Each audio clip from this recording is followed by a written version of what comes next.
Good evening. తెలంగాణలో Pawan tour heat నెలకొంది. జనసేనపై political Teenmar మారుమోగిపోతోంది. నాడేమో కోనసీమకు Telangana దిష్టి పడిందన్నారు, నేడేమో తెలంగాణపై ప్రత్యేక దృష్టి సారించారు. దీంతో ఆయన గతాన్ని గుర్తు చేస్తున్నారు తెలంగాణ వాదులు.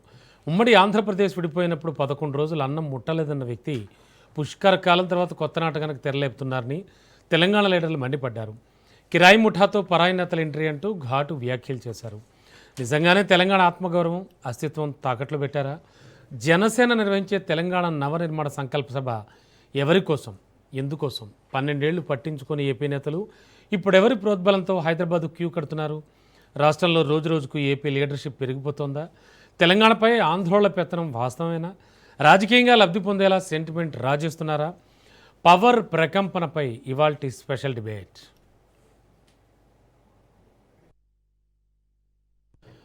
తెలంగాణ ఒక ప్రాంతం గెలిచిన చరిత్ర కాదు, ప్రజాస్వామ్యం గెలిచిన చరిత్ర. దోపిడీ పాలనకు చర్మగీతం పాడి స్వయం పాలన చేసుకుంటున్న పోరాటాల పొడిగడ్డ. అలాంటి తెలంగాణ రాజకీయాలు ఒక్కసారిగా హాట్ టాపిక్గా మారాయి. అందుకు కారణం జనసేన, టీడీపీ విధానాలే. కొద్ది రోజులుగా ఏపీ డిప్యూటీ సీఎం పవన్ చుట్టూ తెలంగాణ రాజకీయం నడుస్తోంది. ప్రొఫెసర్ నాగేశ్వర్ కామెంట్స్తో మొదలైన వివాదం చినికి చినికి గాలివానగా రాజకీయ రచ్చగా మారింది. తెలంగాణ వర్సెస్ ఏపీ అన్నట్టుగా సీన్ మారింది. అలాగే ఉస్తాద్ దూకుడు దుమారం రేపుతోంది. జనసేన పార్టీ నిర్వహించబోయే తెలంగాణ నవ నిర్మాణ సభపై ఇరు రాష్ట్రాల్లో ఉత్కంఠ నెలకొంది. ఆదిలోనే హంసపాద్ అన్నట్టుగా జనసేన సభకు హైదరాబాద్ పోలీసులు ఝలకిచ్చారు. ఎలాంటి అనుమతి లేదంటూ తేల్చి చెప్పారు.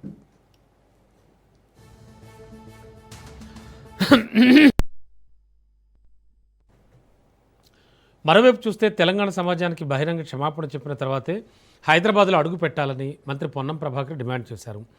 తెలంగాణ రాష్ట్ర ఏర్పాటుకు అంగీకరించని పవన్ ఇప్పుడు ఏ ముఖం పెట్టుకుని ఇక్కడ నవనిర్మాణ సభ నిర్వహిస్తున్నారని ప్రశ్నించారు. రాష్ట్రం ఏర్పడినప్పుడు 11 రోజుల పాటు అన్నం ముట్టలేదన్న పవన్ కళ్యాణ్కు తెలంగాణ గడ్డపై సభలు పెట్టే నైతిక హక్కు లేదన్నారు.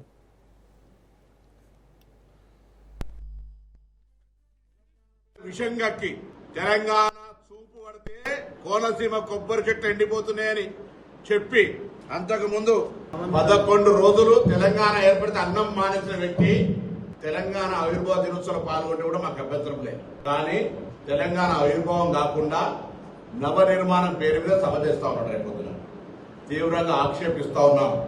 ఆంధ్రప్రదేశ్ల సామెత ఉంది, కన్నతల్లికి ముక్కు పుడుక చేయనాడు పిన్న తల్లికి వడ్డాలని చేస్తారనే సామెత ఉన్నది. అదేవిధంగా గూట్ల రాయి తీయలేనాడు ఏట్ల రాయి తీస్తున్నాడట. ఆంధ్రప్రదేశ్ ఉప ముఖ్యమంత్రిగా ఏమైనా చేయగలిగితే, ఏమైనా పీకగలిగితే అక్కడ చేయి. ఇక్కడికి వచ్చే నవనిర్మాణ సమితి పేరు మీద నువ్వు ఇక్కడ ఏదో చేసేటువంటి కార్యక్రమంలో ఇక్కడ ఎవరు సహించడానికి సిద్ధంగా లేడు. 12 ఏళ్లు తెలంగాణలో సైలెంట్గా ఉన్న ప్రాంతీయవాదం ఒక్కసారిగా పవన్ చుట్టూ పద్మవ్యూహంలా మారింది.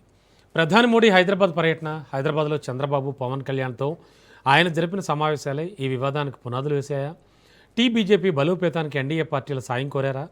అందుకే తెలంగాణలో ప్రాంతీయవాదం మళ్లీ తెరపైకొచ్చిందా అనే ప్రశ్నలు వినబడుతున్నాయి. రానున్న రోజుల్లో తెలంగాణ రాజకీయం రసవత్తరంగా మారడం ఖాయం. ఇప్పటికే ఏపీ లీడర్షిప్ తెలంగాణపై కన్నేసింది. ఇటీవల అమీర్పేట్ మైత్రివనం సమీపంలో ఎన్టీఆర్ విగ్రహావిష్కరణ సెంటిమెంట్ రాజకీయాలకు కేర్ ఆఫ్ అడ్రస్ అయింది. పసుపు కేడర్ను తమ వైపు తిప్పుకునేందుకు కాంగ్రెస్, బీఆర్ఎస్ పార్టీలు తెగ ప్రయత్నాలు చేస్తున్నాయి.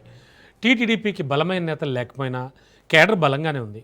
పుష్కర కాలంగా సైకిల్ లీడర్లు సైలెంట్ అయిపోయారు. కానీ మోడీ పర్యటన తర్వాత కూటమి లీడర్లు యాక్టివ్ అయినట్లు కనిపిస్తోంది.